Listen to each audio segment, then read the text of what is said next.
Hello YouTube, Robin Hood Bricks here, and today we're going to be working yet more on the harbour. I don't want to start the second table yet building the piers as I've said last time, because I figure it'd be much better to finish off the back table while I've got good access to it before moving on any further. So that's what I think we'll do. So here, very quickly, is everything I'm planning to squeeze into that first table.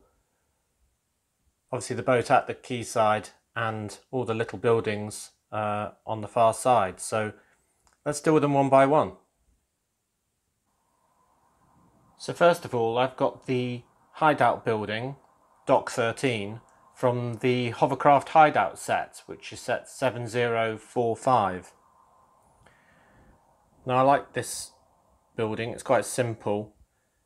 It's in old dark grey, so it looks quite grungy, and it's got a nice printed keep out sign, and it's got one of these good sliding doors, which is, you know, very synonymous with sort of cargo type areas.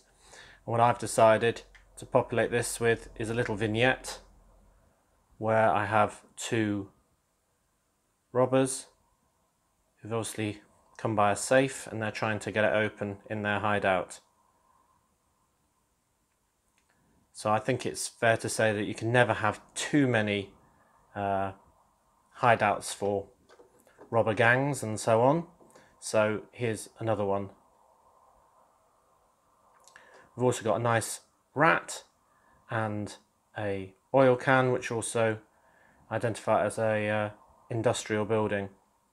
Now this building used to have a feature whereby you'd pull on the chimney and it would catapult a motorboat out of the side of the building.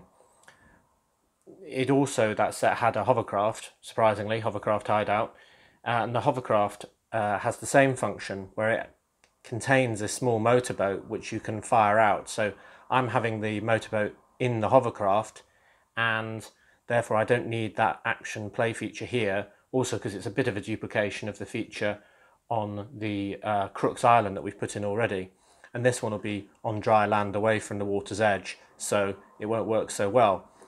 But we've got a very good sign, a very charismatic building, and a lovely little scene inside, so I'm very happy with that. So we'll put that against the wall in the LEGO room.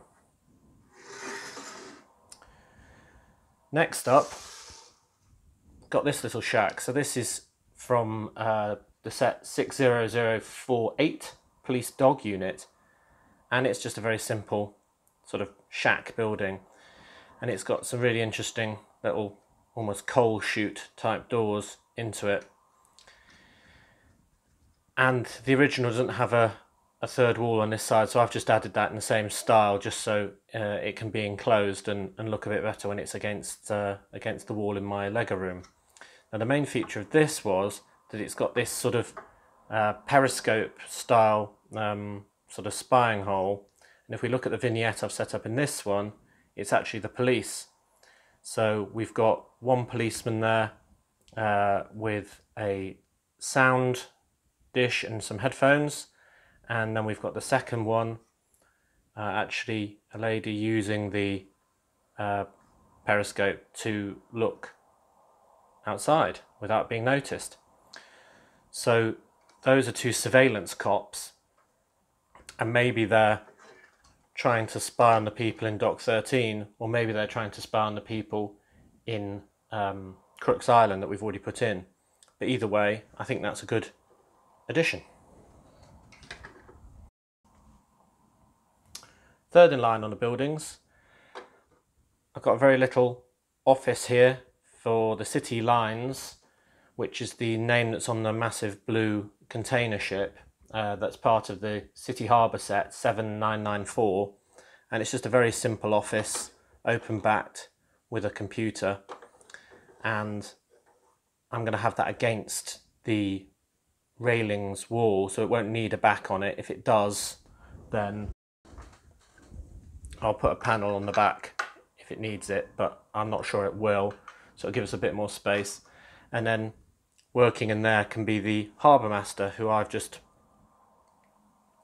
given this guy who's got the sort of shipping badge on his shirt and some sort of braid and so on, so he's a good minifigure for the area. And I like this sort of grey beard that he's got. He looks quite stern with his sort of rough hairstyle, so I think that's really super for a harbour master. So that'll be another building. And then last but not least, guarding the checkpoint that's set up already at the end of that pier, we've got a set of gates that go up and down. So this is from 70910 Scarecrow Special Delivery Set. That's a Batman set, and there it's protecting some facility in Gotham City, but it's the same thing here, just a very simple security booth with a nice camera, the word facility written on it, have a nice day, and a light. I've just added a bit more tiling on the top to make it a bit more smooth, and then the security guard as well from that set, but with a yellow head and hands added as instead of the flesh tone, which I much prefer the yellow, as I've said before. So very simple. So he can be in there, and that'll be the fourth of the small builds that I'm adding to the quayside.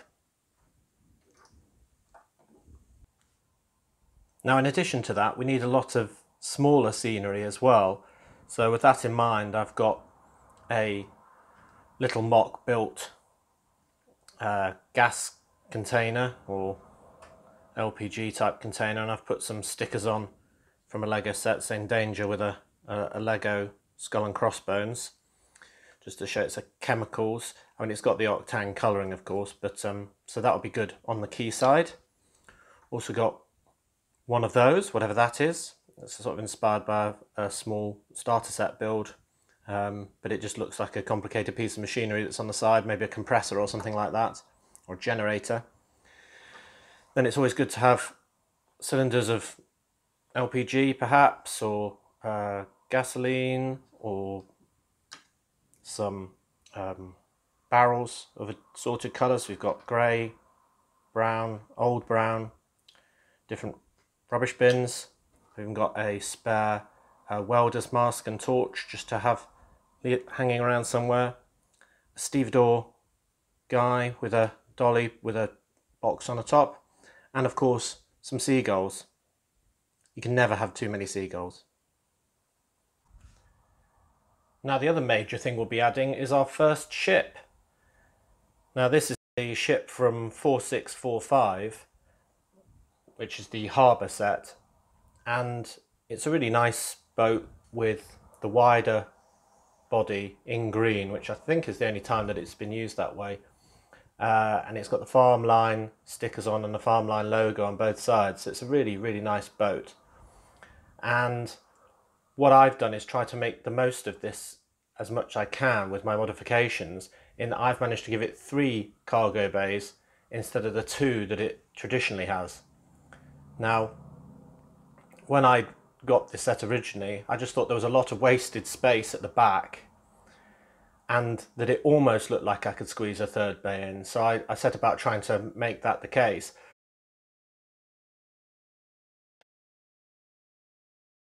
Which enables us to then winch off any one of the 3 lids on the storage area underneath. So I've got 3 stevedores supervising the removal of the contents of the ship, the cargo, by that crane from the same set, 4645, onto the conveyor and into the waiting lorry. Also, we've got the captain just getting ready for departure. Right, let's stick all this up in the Lego room and finish off that first half of the harbour. Okay, so here we go. The back part of the harbour is now looking populated. We've got everything from oil barrels on the extreme left. Then we've got the Dock 13 building with the crook gang in there trying to bust open that safe. We've got the generator.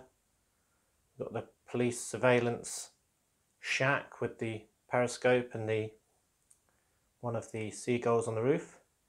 Got the City Lines office with the harbour master coming out. More bits and bobs in between that and the security guard hut.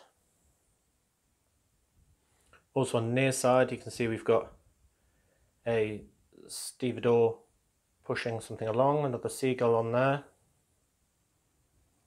Put a third seagull on the El Dorado fortress. And of course we've got the great big green boat being unloaded onto the red lorry. Awesome. I don't want to get that too busy because otherwise you won't be able to see the wood for the trees, but I think at the moment it's a good balance, and I think it was the right decision not to pave the pavements because it has that sort of more rough look than the rest of my city, which looks very ordered. And there's a slightly better angle for the City Lines office and the security hut. What's good here as well is we've got the lights on the harbour wall in the gaps between the buildings, and also I've done it obviously so the buildings are in between all the climbing rose or ivy or whatever it is.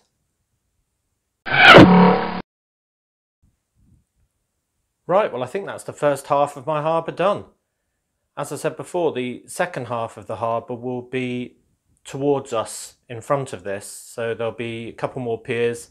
These two piers on the right will extend down, and I think this half though is complete, all apart from the fact that I do intend to mount a low-flying aircraft of some kind to transparent bricks that are attached to the El Dorado fortress.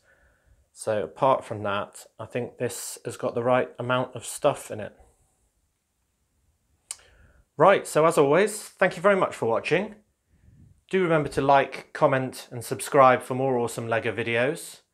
And next time on Robin Hood Bricks, we will be increasing the harbour yet more. Thanks for watching. See you next time.